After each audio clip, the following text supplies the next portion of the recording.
o insaciável apetite de Trump por tarifar os países. É a manchete 1 da Socorro Sampaio, hoje ao vivo, direto de Valletta, de Slima, do lado de Valletta. Novas tarifas dos Estados Unidos entram em vigor. Brasil, China, União Europeia e Reino Unido são atingidos. Pois não, Socorro? A Fernanda já falou bastante, vocês já falaram bastante sobre essas tarifas, a gente fala um pouco mais dos outros países, que essas novas tarifas de 10% e de 12,5% que entram em vigor nesta sexta-feira, elas substituem aquelas tarifas, a chamada tarifa global de 10%, que o Trump introduziu no começo do ano, tarifas que expiram hoje.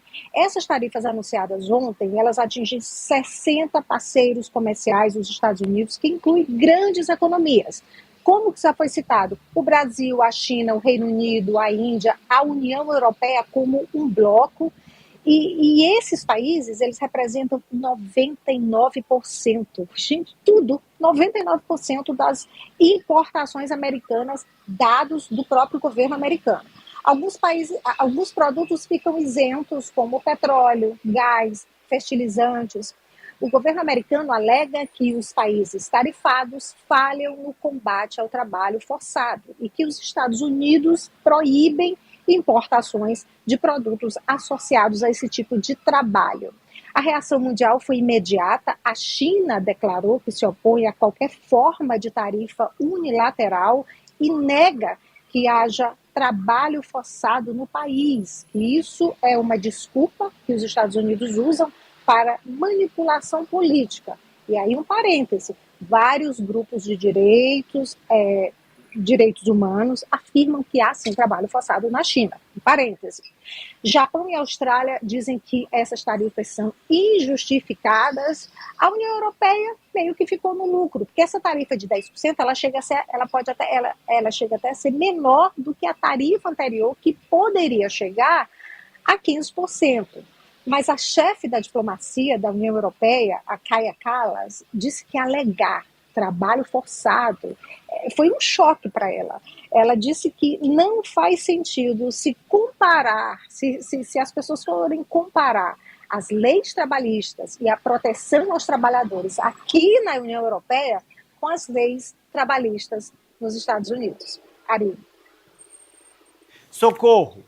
O Trump, ele é o super tarifador.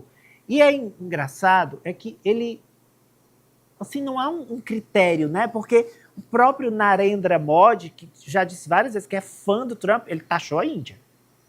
A Inglaterra, gente, é um parceiro comercial, até simbólico, porque eles colonizaram os Estados Unidos, uma colonização de povoamento, e também ele tem ligações estremecidas com o Reino Unido. Então, eu queria que a única pessoa aqui que eu vejo com condições de me dar critérios objetivos para essa política econômica do Trump é o Alessio Rodrigues. Outra surpresa.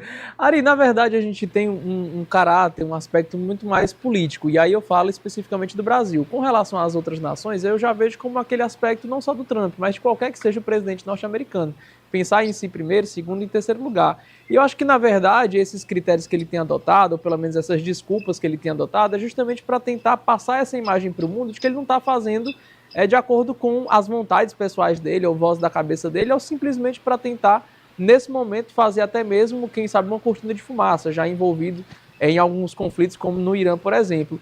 Eu acho que isso acaba tomando um pouco de uma proporção bem grande, a ponto de, sim, muitas vezes esconder outras situações, como é o caso da guerra no Irã. Eu acho que nesse caso do Brasil, especificamente, na realidade, na minha visão, uma tentativa clara de interferir mesmo, de alguma forma, no processo eleitoral. Não me vem outra coisa na cabeça a não ser essa tentativa, porque afeta economicamente as empresas, afeta a imagem do governo, porque você está ali, de certa forma, conflitando com a principal potência econômica e militar do mundo.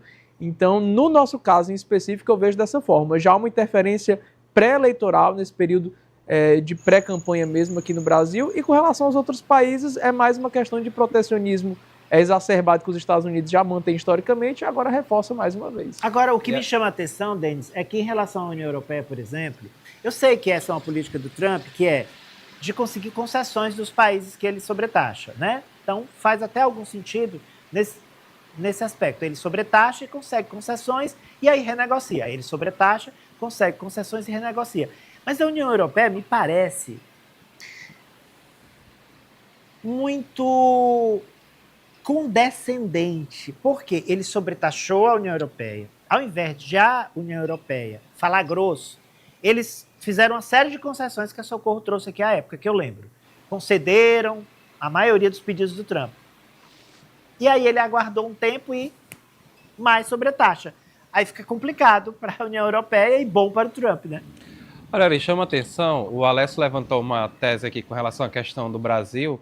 Pode ter um viés político, acredito até que possa ter, mas para fundamentar essas taxações, ela precisa vir de uma investigação de pesquisa de mercado, de uma realidade que os Estados Unidos estaria sendo prejudicado pelo que ele coloca.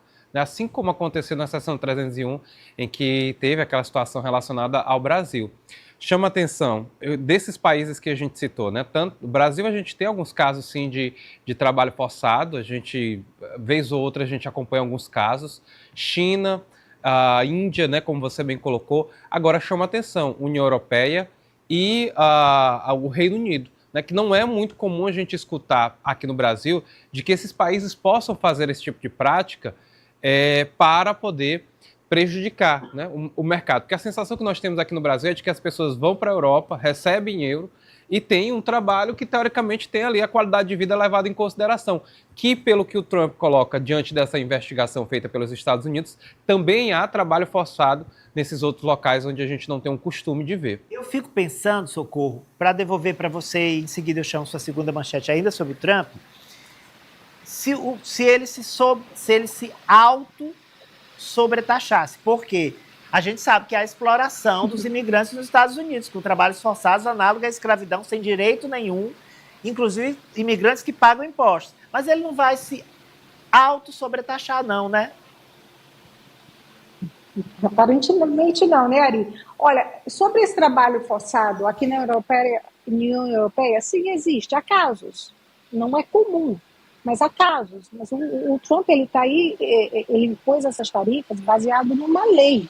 É até uma forma de protegê-lo do caso chegar novamente ao Supremo, como aconteceu com as primeiras tarifas, que o Supremo derrubou e ele impôs essa tarifa temporária de 10%, que acaba hoje, e justamente por isso ontem ele anunciou mais 10 ou 12,5%, tudo baseado em uma lei americana, que eles não podem importar produtos ligados ao trabalho forçado. Ou seja, orientação jurídica. Disseram, Trump, quer continuar sobretaxando? Então não vai à toa, porque a Suprema Corte vai derrubar de novo. Vamos nos ater, usar como arcabouço ali uma lei que existe, que proíbe comprar de trabalho análogo à escravidão. E ele ameaçou novos ataques intensos sobre o Irã, Socorro.